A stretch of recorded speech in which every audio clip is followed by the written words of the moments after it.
ಸಮುದ್ರ ಮಧ್ಯದಲ್ಲಿ ಯುದ್ಧ ವಿಮಾನಗಳ ಮತ್ತು ಗಡಿ ರಕ್ಷಣೆಗಳ ವಿಮಾನವನ್ನು ತುರ್ತು ಇಳಿಸುವಿಕೆಗಾಗಿ ಒಂದು ವಿಶಾಲವಾದ ವೇದಿಕೆಯನ್ನು ನಿರ್ಮಿಸಿರುತ್ತಾರೆ.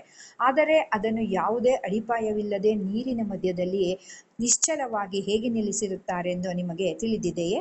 ಬನ್ನಿ ತಿಳಿದುಕೊಳ್ಳೋಣ. ಯಾವುದೇ ಚಂಡಮಾರುತವಾಗಲಿ ಸಾಗರದ ಅಬ್ಬರದ ಅಲೆಗಳಾಗಲಿ ಈ ವೇದಿಕೆಯನ್ನು ಏನೂ ಮಾಡಲು ಸಾಧ್ಯವಾಗುವುದಿಲ್ಲ. ಇದರ ಅಸಲಿ ತಾಕತ್ತು ಇರುವುದು ಲಂಗರುಗಳಿಂದಾಗಿರುತ್ತದೆ. ಈ ಲಂಗರುಗಳು ಯಾವುದೇ ಚಿಕ್ಕದಾದ ಸಾಮಾನ್ಯದ್ದಾಗಿರುವುದಿಲ್ಲ.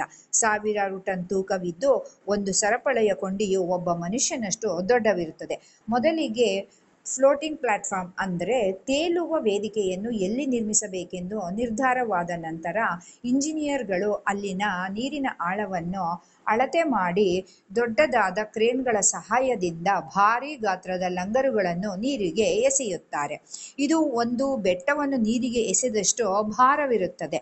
ಹಾಗೆ ಲಂಗರುಗಳನ್ನು ನೀರಿಗೆ ಬೇಕೆಂದಂತೆ ಎಸೆಯಲಾಗುವುದಿಲ್ಲ. ಇವನ್ನೆಲ್ಲ ವಿಶೇಷವಾದ ಮಾದರಿಯಲ್ಲಿ ವಿಶೇಷವಾದ ಕೋನದಲ್ಲಿ ಎಸೆಯುತ್ತಾರೆ. ಇದರಿಂದಾಗಿ ಆಂಕರ್ಗಳು ಭೂಮಿಯಲ್ಲಿ ಗಟ್ಟಿಯಾಗಿ ಸಿಕ್ಕಿಕೊಳ್ಳುತ್ತದೆ. ಇದನ್ನು ಆಂಕರ್ ಡ್ರಾಪಿಂಗ್ ಎಂದು ಕರೆಯುತ್ತಾರೆ.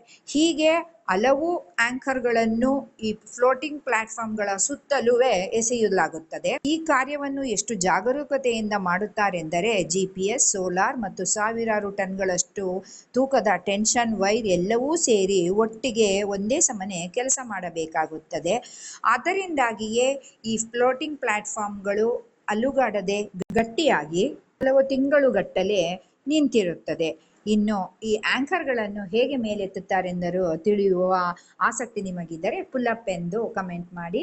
ಈ ಮಾಹಿತಿ ನಿಮ್ಗೆ ಇಷ್ಟ ಆಗಿದ್ದರೆ ಲೈಕ್, ಶೇರ್, ಸಬ್ಸ್ಕ್ರೈಬ್ ಮಾಡಿ. ಧನ್ಯವಾದಗಳು.